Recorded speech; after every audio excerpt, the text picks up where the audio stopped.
Good afternoon and welcome to Studio 5 going live. The onlays yet again. I know, it's fascinating, isn't it? Well, what I've been doing lately is I've been back pairing the onlays to make them super smooth on the surface, and that we can see on the back side here. We can see that the leather has been taken off in these areas here and here, and I've saved the last one for here, for you, so you can see how I do it. You'll notice this one here is a little bit darker. Well, this is one of the wonderful things. No two skins are the same and no two parts of the skin are the same. And in this area here, there was a little bit of what I think might have been an insect bite many years ago when the animal was running around enjoying itself.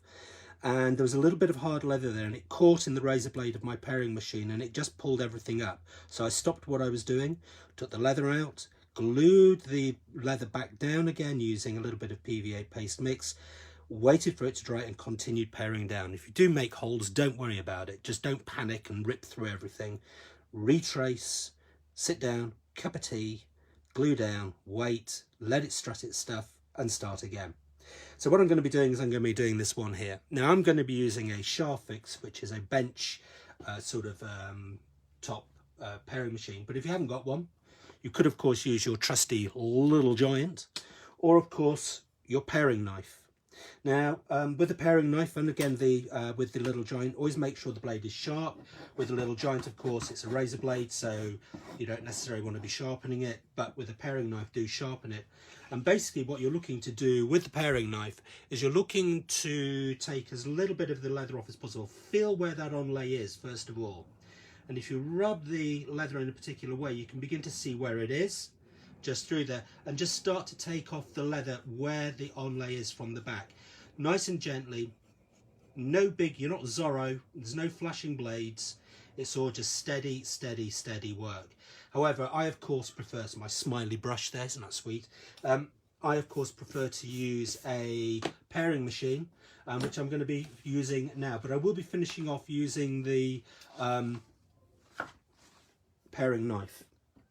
So let's just clear some bench space down. Let's get the old machine out. So here it is.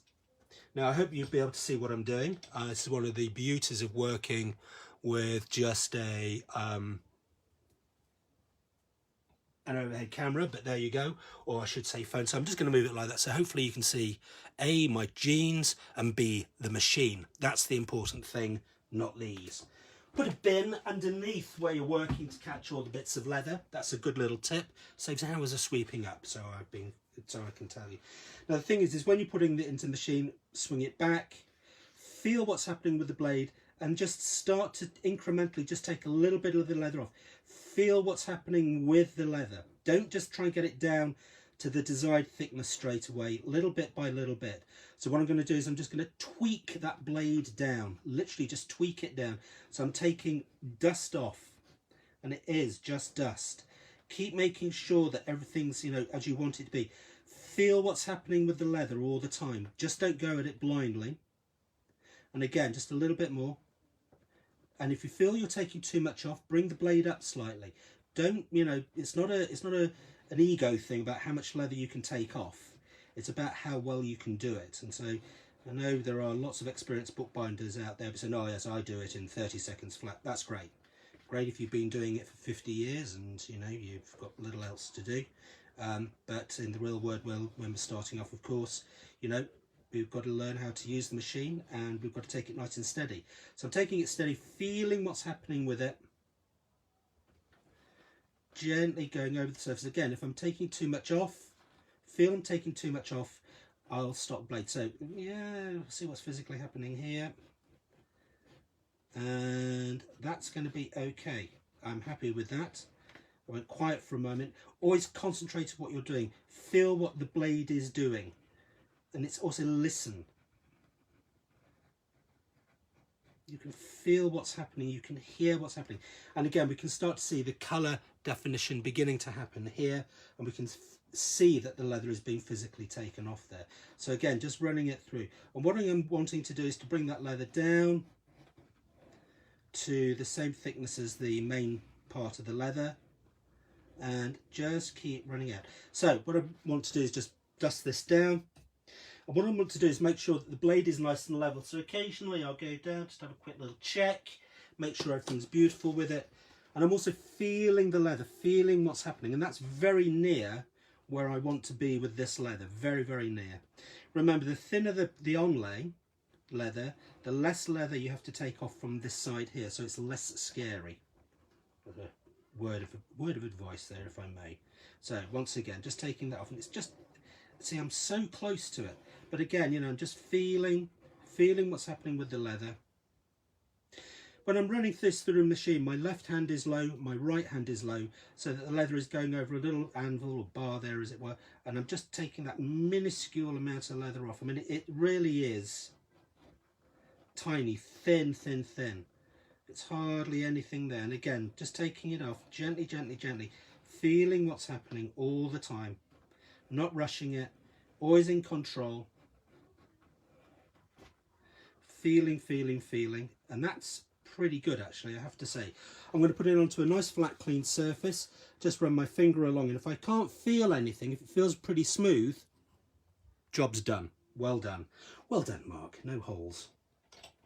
Guys, got to be working with professionals. Now, the last and final thing, of course, is to just pair off just one or two of these edges. I can just feel a little bit of fluff just there, and I can just want to take that down. So once again, what I'm going to be doing is I'm going to be using my paring knife, and my strop is basically, in this particular case, it's millboard onto a lid, but it could be hardboard or plywood with some leather on it, with the suede side, the flesh side up, and then what I use is jeweler's rouge, and that's the stuff they use on their mop wheels for polishing rings and metal and stuff, and that's what I use. I don't like angle, you know, sort of oils with bits of grit and stuff in it. I don't use that. Anyway, so that's my pairing done. And I've got this little saying, whenever I stop, I strop. And so what I'm going to do now is I'm just going to take the edge off using my paring knife, literally just feeling what's happening with the blade. Gently, gently, gently. Not, again, not rushing this, feeling what's happening. Again, I'm not Zorro. There's no flashing blades. You know, I'm not sort of, you know, sort of Sir Fred Perry or whatever his name is with a tennis racket or whatever. But there we go. I am not the flashing blade. And just gently take off, incrementally, just working the leather, feeling what's happening to it, gently, gently, gently. And I know there would be people out there with their health and safety helmet on saying he's had his hands in front of the blade. Yes, I did have my hands in front of the blade. But that's because I know what I'm doing, and also it's because I want to stretch the leather, keep the leather nice and taut as I'm using the blade, and because I'm working the blade in very small, delicate movements, and because there's no pressure involved, the knife will not slip. So once again, it's understanding the tools you're working with, understanding the materials, feeling what's happening with it.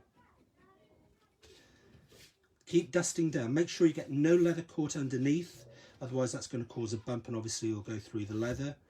Feel what's happening and say, yes, that is a smooth thing in a smooth day, on a smooth day in a smooth place at a smooth time. And that is the back pairing completed on the leathers. And now it's just a question of getting this